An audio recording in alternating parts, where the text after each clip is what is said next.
नमस्कार विद्यार्थियों, मेघराज गुरुकुल में आपका स्वागत है। और आज जो सेशन आपके लिए लेके आए बहुत जोरदार और काफी मजेदार होने वाला है, क्योंकि ये वो क्वेश्चन है दोस्तों जो एनटीपीसी 2025 में और 26 में एग्जाम के अंदर पूछे गए। काफी इंपॉर्टेंट पॉसिबिलिटी है। जो हाल ही में जो बच्चों का रिजल्ट आया है उसके अंदर उसकी पीडीएफ है, उसके क्वेश्चंस हैं। तो जो एग्जाम आपके आगे होने वाले हैं रेलवे के ग्रुप डी के या फिर एसएसजीडी के अग्निवीर के, उनमें आपको काफ़ी ज़्यादा मदद इन क्वेश्चनों के माध्यम से मिलने वाली है। इससे एग्जाम का पैटर्न आपको पता चलेगा, एग्जाम में कैसे क्वेश्चन आ रहे हैं। एकदम नए क्वेश्चन है 2026 के, तो कंप्लीटली सॉल्यूशन के साथ एंड तक देखने के लिए अच्छे से देखिए, तरीके का भी लाजवाब मिलेंगे। और एंड तक देखिए क्या क्या आ रहा है, किस टॉपिक से कैसा क्वेश्चन आ रहा है और किस प्रकार की पॉसिबिलिटी देखने को मिल रही है दोस्तों। तो वीडियो को विदाउट स्किप के एंड तक देखना, बहुत मजा आने वाला आपको और काफ़ी मजेदार पॉसिबिलिटीज है। तो अपन बात करेंगे आपके सामने। पहला क्वेश्चन स्क्रीन पे दिखाई दे रहा है, बोर्ड मास नियम पे दिया गया क्वेश्चन था जो एनटीपीसी में दिया गया था हाल ही में, है ना। तो बोर्ड मास नियम पे था क्वेश्चन। तो बोर्ड मास नियम की बात करें तो बोर्ड मास नियम लगा देते हैं और बोर्ड मास नियम के अनुसार पहले भाग सोल्व होता है। तो पहले अपन भाग सोल्व कर देते हैं। तो भाग यहाँ पर सोल्व हो जाएगा आपका, माइनस का जो 9 है उसको आगे ऐसे कैसे लिख देता हूँ मैं, माइनस। और 14 का भाग जब 56 में देगा, 14 चौक 56 होता है, और माइनस माइनस क्या हो जाएगा, प्लस हो जाएगा आपका। ठीक है, तो ये 4 आ जाएगा यहाँ पर। ठीक है, अब यहाँ लिखा मैंने प्लस। अब चाहो तो इस गुणा को भी साथ में सोल्व कर सकते हो आप, क्योंकि दूर है, डिस्टेंस क्रिएटिविटी है, तो भाग के बाद गुणा सोल्व हो सकता है। तो इसको सोल्व करोगे आप तो सोल्व कर सकते हैं। कितना आ जाएगा बताओ, 6 दूनी 12, और 12 माइनस का आएगा, इसलिए प्लस भी माइनस बन जाएगा। प्लस भी क्या बन जाएगा बताओ, माइनस का। तो जल्दी करने के लिए इस प्रकार की पॉसिबिलिटी कर सकते हैं, ये माइनस का 12 हो जाएगा।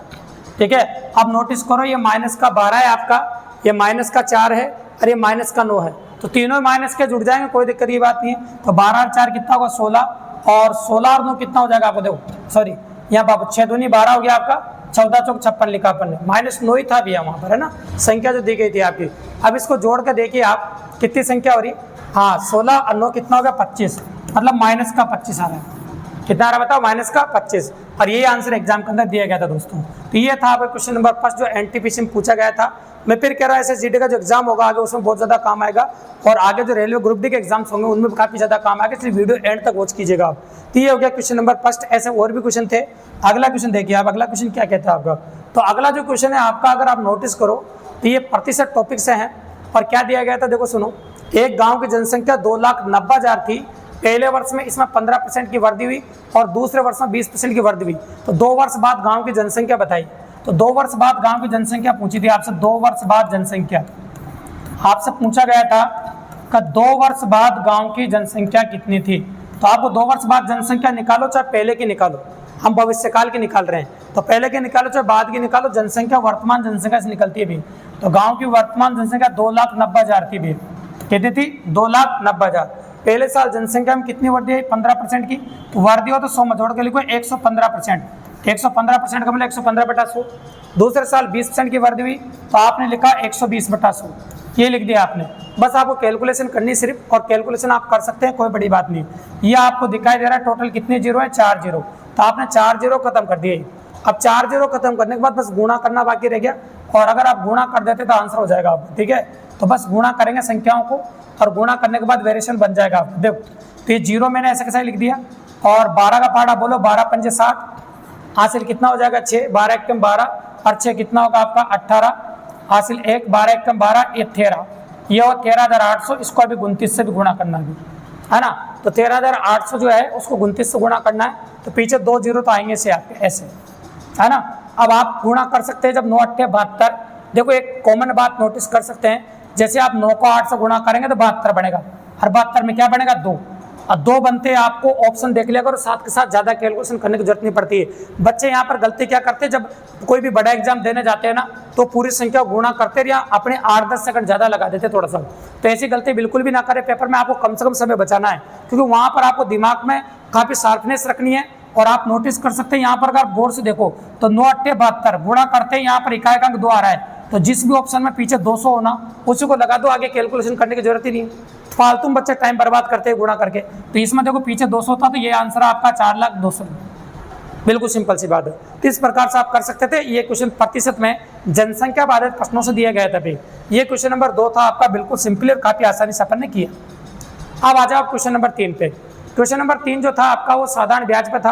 और साधारण ब्याज का जो क्वेश्चन था वो कैसा था, देखो सुनो। साधारण ब्याज पर कोई धनराशि किस वार्षिक दर से 20 वर्षों में स्वयं की दोगुनी हो जाएगी, स्वयं की दोगुनी हो जाएगी। तो भैया जब स्वयं की 2 गुनी करता है तो आपको पता है, हम बताते हैं आपको, ये होता है हमारे पास R T A minus B upon ये होता है आपके सामने, ठीक है, बी और इंटू 100। इसमें आपसे क्या पूछा बताओ, साधारण ब्याज की कोई धनराशि किसी वार्षिक दर से 20 वर्षों में, अब दर पता नहीं अपन को, समय दे रखा 20 वर्ष, तो समय हो गया 20 वर्ष और 2 गुना का मतलब होता है भैया 2/1। 2 गुना का मतलब क्या होगा आपका 2/1, तो ये हो गया आपका 2/1। तो ए का मान तो ये हो जाएगा और बी का मान ये हो जाएगा, वैल्यू रख दो और आंसर पा जाओ, कोई दिक्कत नहीं है, बिल्कुल नॉर्मल है और काफी आसानी से आप कर पाएंगे। देखो 2 - 1/1 और गुणा हो जाएगा आपका 100। अब जो कट रहा हूँ वो काट दे भैया, जिसमें आंसर आ जाएगा आपका, कोई बड़ी बात ही नहीं। तो बताओ 20 से कितनी बार कट जाएगा भैया, 5 बार, और 2 में से 1 गया कितना आ जाएगा 1। तो बताओ आंसर आ गया, दर आ गया आपकी 5%।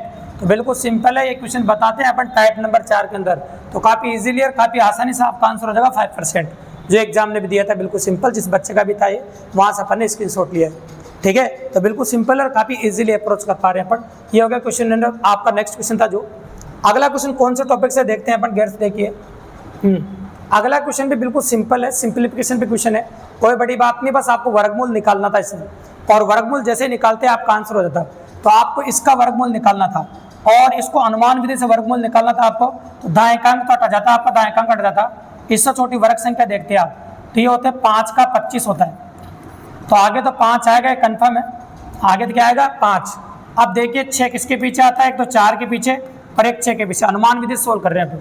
अब आप जानते हैं कि 6 का स्क्वायर कितना होता है 36, तो 36 31 के ज़्यादा नजदीक, मतलब बड़ा ज़्यादा नजदीक है, यहाँ से बड़ा आएगा तो ये आ जाएगा 56, मतलब 3136 का जो वर्गमूल होगा वो 56 होगा। तो ऐसे वर्गमूल निकाल सकते हो चाहे कितनी भी बड़ी संख्या है, कोई दिक्कत की बात नहीं। अब कैलकुलेट कर दें इसको, तो ये लिखा मैंने 18 × 7 गुणा, अब ये जो संख्या आई नहीं 56 आई है, तो 560 जो दिख रहा है इसमें 56 का भाग दे देंगे, है ना, तो भाग का चिन्ह लग रहा है आपका, बराबर y + 703, ये हो जाएगा, ठीक है। अब देखो 56 से कट जाएगा 10 बार, ये कट ही जाएगा 10 बार आपका 56 से। अब 18 को 7 से गुणा कर देंगे, क्योंकि अपन किससे गुणा कर देंगे 7 से, और 18 को 7 से गुणा कर देंगे, फिर उधर जाके लेस कर देंगे, ठीक है। तो 8 7 तो 56 हो जाएगा, हासिल कितना 5, और 1 7 7 5 कितना होगा 12, तो ये कितना होगा 126।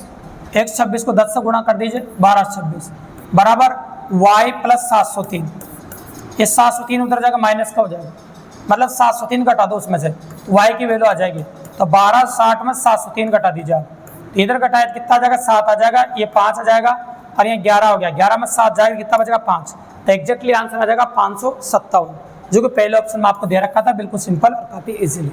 तो इसमें भी कोई बड़ी बात नहीं थी, सिंपल एक संख्या का वर्गमूल निकालना था आपको, और वर्गमूल निकालने के बाद सिंपल कैलकुलेशन का पार्ट था, और कोई बड़ी बात नहीं थी, क्वेश्चन के अंदर काफी इजीली और काफी आसानी से कर सकते थे आप, इसमें कोई बड़ी वाली बात नहीं थी। इसके बाद जो क्वेश्चन था इसमें कुछ बातें आती के दांत थी भी, जो दिखाने के लिए दी गई थी, और कई बार होता है ऐसे पेपर में जब बच्चे चूक जाते हैं, यहाँ पर यदि 2820 रुपये के 2 भाग बोले, 2 भागों में बांटना है, तो बच्चे इस लाइन को पढ़ लेते हैं शुरुआत में, जब पेपर में जाते हैं तो अच्छा टैलेंटेड बच्चों को भी क्वेश्चन गलत हो जाता है। देखो, और यहाँ बोला है, देखो पहले भाग का ये कितना दे रखा है आपको, पहले भाग का पहला भाग x मान लिया मैंने, पहले भाग का 1/5 है ना, और दूसरे भाग का, ये दूसरा भाग है आपका 1/, दूसरा भाग मैंने y मान लिया, दूसरे भाग का 1/8 का अनुपात दे रखा है आपको, और अनुपात दे रखा है आपको 3:4, अनुपात कितना दे रखा है 3:4।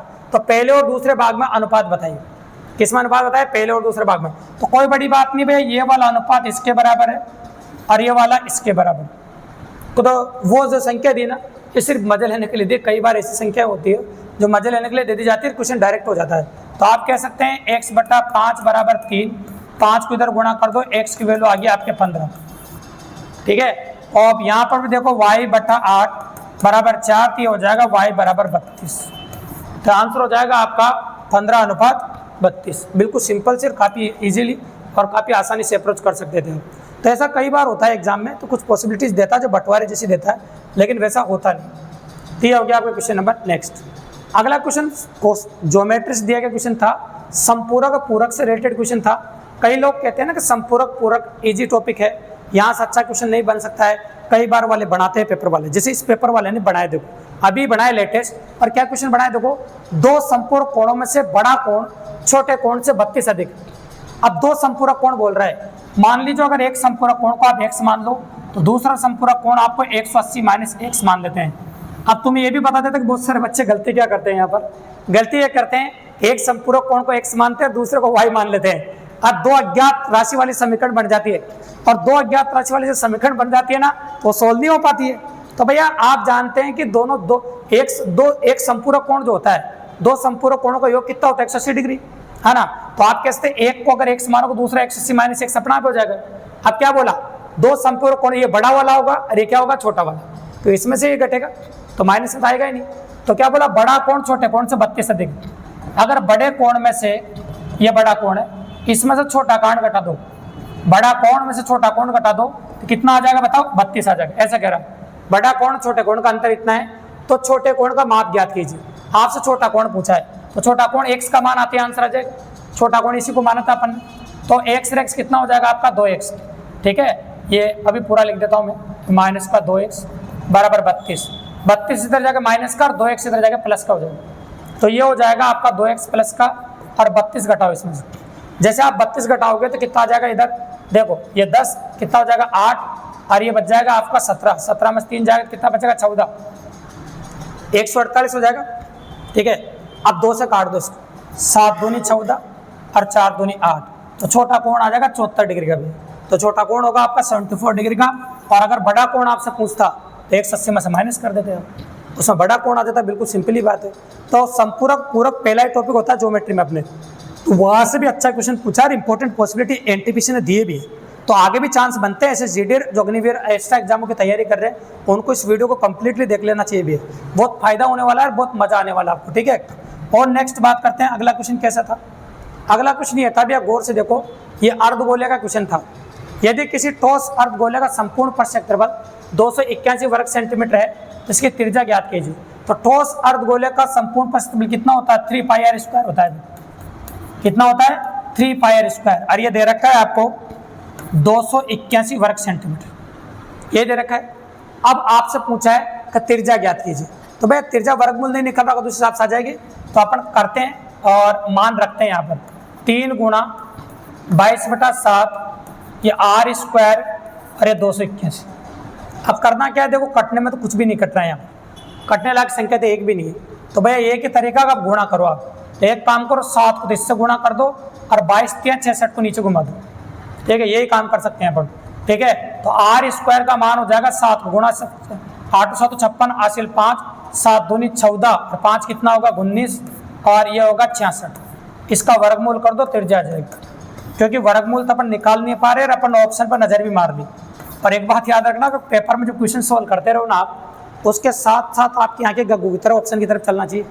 क्योंकि हो सकता है तुम इसको पूरा सॉल्व कर दो और उसके बाद ऑप्शन देखो तो फिर कोई बेनिफिट नहीं होने वाला। फिर यह समय बर्बाद कर दिया आपने अपना। तो आपकी आंखें गग्गू की तरह चलना चाहिए। जैसे मैंने देखा कि ऑप्शन पहले देख लिए, ऑप्शन पूरे वर्गमूल की फॉर्म में है, तो मैं ज़्यादा मेहनत ही नहीं करूंगा और इसमें से जो ऑप्शन आपका आंसर होगा उसी को जवाब देख के हम आगे बढ़ जाएंगे। बिल्कुल सिंपल सी बात है। तो मैं ये जो छोटी छोटी बारीकियां बीच बीच में बता रहा हूँ ना, पेपर को सोल्व करते वक्त इन बातों को ध्यान देना भैया, बहुत समय बचेगा आपका और काफी ज्यादा समय आप बचा सकते हैं। बहुत मजा आने वाला है आपको। ठीक है, लेकिन देखो क्या होता है, इन क्वेश्चनों में भी ये छोटे मोटे सवाल है। अगर इन क्वेश्चनों में भी समय नहीं बचाओगे तो बताओ, जो इसमें 3-4 क्वेश्चन ऐसे दिए जाते हैं जो समय कंज्यूमिंग होते हैं, फिर उनमें समय कैसे दोगे फिर आप। सही बात है। तो ऐसे क्वेश्चन तो आपको पलक झपकते 5 से 10 सेकंड में करने हैं आप। अगला क्वेश्चन आ गया आपका, देखो सुनो। गणित की परीक्षा में 11 विद्यार्थियों द्वारा प्राप्त अंक दे रखे हैं आपको कि माध्यिका ज्ञात कीजिए। अब माध्यिका के बारे में हम पढ़ाते हैं आपको कि दिए गए अंकों को या तो आरोही क्रम में लिखो या फिर अवरोही क्रम में लिखो। या तो आरोही क्रम में लिखना है या फिर अवरोही क्रम में लिखना है। तो अपन को उसी क्रम में लिखना है। नोटिस कीजिए, सबसे पहले देखो ये अंक दे रखे हैं, उनमें 45 लिखते हैं। 45 से बड़ा देख लेते हैं अपन। नोटिस कीजिए 49, ये अंक अपन को बढ़ते हुए क्रम में लिखने हैं, आरोही या अवरोही क्रम में लिखना है। मैंने 49 लिख दिया। 49 के बाद नंबर किसका आएगा, देखो ये चला गया 45, 49 है ना। अब 49 के बाद 54 और भी बीच में रह जाएगा, बाद में लिख देंगे 54 के बाद 57, ये 57 लिख दिया। जो होते जा रहे हैं उनको घोड़ा मार रहा हूं मैं। 58 है ना। और 58 के बाद और देखिए 61 है, 60, ये 60 है। और 60 के बाद आपका 62 है ना, 62, 63 और उसके बाद आ रहा है आपका 66, है ना, 68 और उसके बाद आ रहा है 71। तो ये सबको लिख दिया मैंने आरोही क्रम मतलब बढ़ते हुए क्रम में लिख दिया। सारी संख्याएं लिख चुका हूँ मैं, कुछ भी बाकी नहीं है, जितनी भी संख्याएं थी। अब आधी आधी बांट देंगे। तो अगर सम संख्याएं हैं तो क्या कर लेंगे, बीच की दो में जोड़ के दो का भाग लगा था। और विषम संख्याएं तो कोई दिक्कत की बात है, 11 वैसे विषम है तो आसानी से आंसर हो जाएगा। देखो 5 तो इधर की छोड़ दो और 5 पीछे की छोड़ दो, ये लो। तो 5 अपन ने इधर की छोड़ दी, 5 उधर की छोड़ दो। जो बीच में आता है वही माध्यिका होती है, बीच में आती है वो क्या होती है, माध्यिका। तो बिल्कुल सिंपल सा सवाल था, कोई बड़ी अप्रोच नहीं थी, काफी इजीली आप कर सकते थे। ठीक है, तो सिंपल है और काफी इजीली अप्रोच कर सकते हैं। क्वेश्चन नंबर 8 था। अब नेक्स्ट क्वेश्चन जो दिख रहा है आपको, ये क्वेश्चन दिया गया था भाई ट्रिग्नोमेट्री से। और एक बात बता दो, अगर हमारी सीट देख लोगे आप तो ये क्वेश्चन सेम टू सेम हमारे डीपीएस में मिल जाएगा आपको, क्योंकि ये पेपर में आ चुका है कई बार और इस बार एनटीपीसी वापस दिया है इसको। तो तुम्हें घबराने की बिल्कुल जरूरत नहीं है। इस क्वेश्चन को काफी इजीली काफी आसानी से करना था आपको लासा लेना था बस। लासा ले लेते आप, लासा आ जाता 1 प्लस साइन थीटा, है ना, और ये कोस थीटा, ये लासा आ जाता। और 1 प्लस साइन थीटा से 1 प्लस साइन थीटा कट जाता, क्या बचता, कोस थीटा। और कोस थीटा से गुणा कर दो तो ये हो जाता है कोस स्क्वायर थीटा हो जाता। अब यहाँ कोस थीटा कट गया, क्या बचा, 1 प्लस साइन थीटा। इसको उससे गुणा कर दो, होल स्क्वायर हो जाएगा इसका। तो 1 प्लस साइन थीटा का होल स्क्वायर, ठीक है, ये बढ़ गया अपने पास। अब इनको मैं बदलूंगा भैया। कोस स्क्वायर थीटा का फॉर्मूला होता है 1 minus sine square theta. Cos square theta का फॉर्मूला क्या होता है, 1 माइनस साइन स्क्वायर थीटा। और इसको खोलूंगा मैं a प्लस बी को होल स्क्वायर से। तो 1 का स्क्वायर कितना होगा, 1, और इसका स्क्वायर होगा आपका साइन स्क्वायर थीटा, और 2ab मतलब 2 साइन थीटा आ जाएगा। ये लो, अब नीचे का तो मैं परिवर्तन कर नहीं रहा हूँ, नीचे सेम रख रहा हूँ, 1 प्लस साइन थीटा और एक कोस थीटा। ये कटते आंसर आ जाएगा। अब देखो ये संख्याएं असमान है, कट जाएगी। और भी जो संख्या है, जैसे 1 और 1 कितना हो जाएगा, 2 हो गया, 2, और ये 2 यहाँ भी है। तो चलो मैं लिख देता हूँ एक बार और, मतलब बाद में दिक्कत हो जाए बच्चों को। ये 2 प्लस साइन थीटा ऐसे लिख दिया, और नीचे लिखा 1 प्लस साइन थीटा और ये कोस थीटा। ऊपर से 2 बार निकाल दो। अब 2 कॉमन लेते हैं, बन जाएगा 1 प्लस साइन थीटा, और नीचे बनेगा 1 प्लस साइन थीटा गुणा कोस थीटा। मैंने एक एक लाइन लिख दी ताकि दिक्कत नहीं है आपको। तो 1 प्लस साइन थीटा से 1 प्लस साइन थीटा कट जाएगा, और कोस थीटा ऊपर जाकर सेक थीटा बना देगा भैया। तो इसका आंसर हो जाएगा 2 सेक थीटा। इसका आंसर कितना हो जाएगा आपका, 2 सेक थीटा। बिल्कुल सिंपल और काफी इजीली। तो ऐसा क्वेश्चन भी एनटीपीसी में भी पूछा, ऐसा क्वेश्चन क्या, यही क्वेश्चन एनटीपीसी में पूछा है और काफी इजीली पॉसिबल था, कोई बड़ी बात थी नहीं। अब अगला जो क्वेश्चन आपका टाइम एंड वर्क से दिया गया क्वेश्चन था, समय और कार्य का क्वेश्चन था। बहुत प्यारा और मजेदार क्वेश्चन। देखो ए और बी मिलकर, देखो आप क्लियर बोला है कि ए और बी मिलकर किसी काम को 20 दिन में कर सकते हैं। ए अकेला उस काम को 45 दिन में कर सकता है। तो पहले तो मैं ये निकाल लेता हूँ बी अकेला कितने दिन में करेगा। पहला काम तो मेरा करेगा, देखो तो क्वेश्चन को आगे बाद में पढ़ेंगे। बी अकेला उसी काम का 3/4 भाग कितने दिनों में करेगा, ऐसे पूछा आपसे। तो पहले तो मैं निकाल लेता हूँ बी अकेला कितने दिन में करेगा। तो चलो बी अकेला कितने दिन में करेगा, लासा ले लेते हैं इनका। 180 लासा आ जाएगा बी। 20 का भाग दो, इसमें 9 बार जाएगा, और इसका भाग दो कितनी बार जाएगा, 4 बार। ये लो, तो a प्लस बी में से a घटाओ तो b का आ जाएगी समता। तो b की समता कितने आ गई आपकी, 5, 3 पंजे 15, है ना, और कितना बच गया आपका, 6 पंजे 30। तो b अकेला कर सकता है भैया 36 दिन में। b अकेला कितने दिन में कर सकता है, 36 दिन। अब आपको हमेशा कह रखा है मैंने, आंशिक भाग पूरा करने में लगा समय। मैं हमेशा एक बात बताता हूँ हमेशा क्लास में, और मैं रिपीट कर रहा हूँ आपको, आंशिक भाग पूरा करने में लगा समय आंशिक भाग बटा कार्य समता। तो आंशिक भाग कितना बताओ, 3/4, और 3/4 का मतलब होता है 3/4, और कार्य क्षमता कितनी हो जाएगी बी की, 1/36। तो आंशिक भाग बटा कार्य क्षमता, जिसमें आपका आंसर आ जाएगा 36, पलटा मार के ऊपर चला जाएगा, 9 चौक 36 और 9 तिया 27। एग्जैक्टली आंसर आ जाएगा आपका 27 दिन। तो उस काम के 3/4 भाग को 27 दिन में कर देगा, बिल्कुल सिंपली और काफी इजीली। तो ये टाइम एंड वर्क का क्वेश्चन था, हल्का सा फर्स्ट टाइप का कॉम्बिनेशन था, बाकी तो क्वेश्चन बिल्कुल सिंपल था।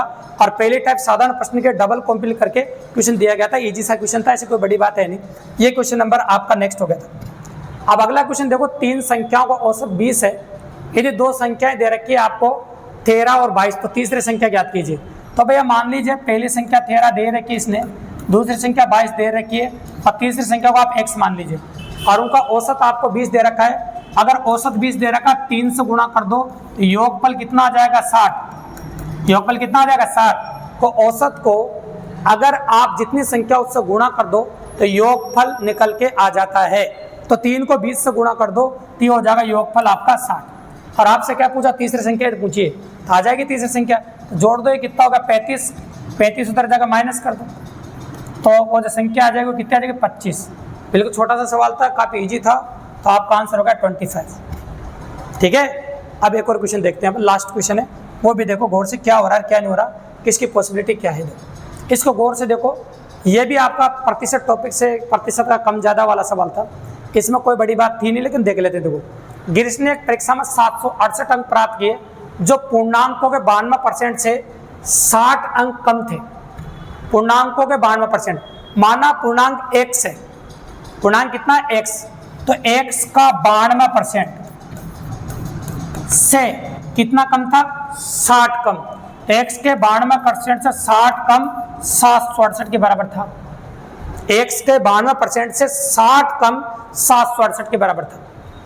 ठीक है, ये लैंग्वेज एक बार और सुना। देखो गिरीश ने परीक्षा में 768 अंक प्राप्त किए जो पूर्णांक के 92% से कितना कम था बताओ, 60 कम था, है ना। तो 60 कम था मतलब इससे पूर्णांक टोटल जो है 92% आएगा, उससे भी 60 कम था मतलब। तो आप क्या कर सकते हो, 60 उधर जाकर जोड़ सकते हैं इसमें और इसका 92% निकाल देंगे।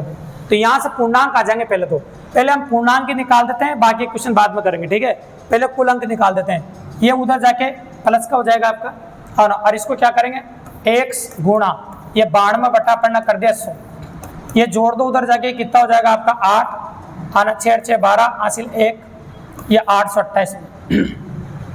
अगर ये संख्या कट रही हो तो काट दो, नहीं कट रही हो तो मत काटो। तो 4 से काट देते हैं पहले। देखो चलो 4 से कट रहा है, 2 चौक 8, 3 चौक 12, 2 चौक 8 और 7 चौक 28, है ना। और चाहो तो 23 से काट दो, 23 से डायरेक्ट करा, 23 नामा 207, है ना। 23 नामा हो जाएगा आपका 207, 9 बार कट जाएगा, ये डायरेक्टली 9 बार काट सकते हो आप, है ना। 23 को 9 से गुणा करो, देखो 9 से 27 हासिल 2 हो जाएगा, 9 दिन 18 20 18 बराबर, ये 100 को इधर गुणा कर दो तो x बराबर आ जाएगा आपका 900। तो कुल पूर्णांक कितने आ गया आपका 900, मतलब पेपर कितने नंबर का था 900 नंबर का। अब ये पहली लाइन मैंने यहाँ तक ही पढ़ी थी, अभी तक मैंने क्वेश्चन भी नहीं पढ़ा आगे, आप पढ़ेंगे क्वेश्चन को आगे। अभी तो मैंने पूर्णांक निकाल दिए, टोटल कुल अंक कितने थे। चलो उसी परीक्षा में उसके मित्र ने 738 अंक प्राप्त किए, उसके मित्र द्वारा प्राप्त अंकों का प्रतिशत कितना है। तो भाई 738 अंक आए, उसके अंकों का प्रतिशत पूछे, ये 738 प्राप्त करें, कितने में से प्राप्त करें 900, कुल अंक तो 900 थे ना।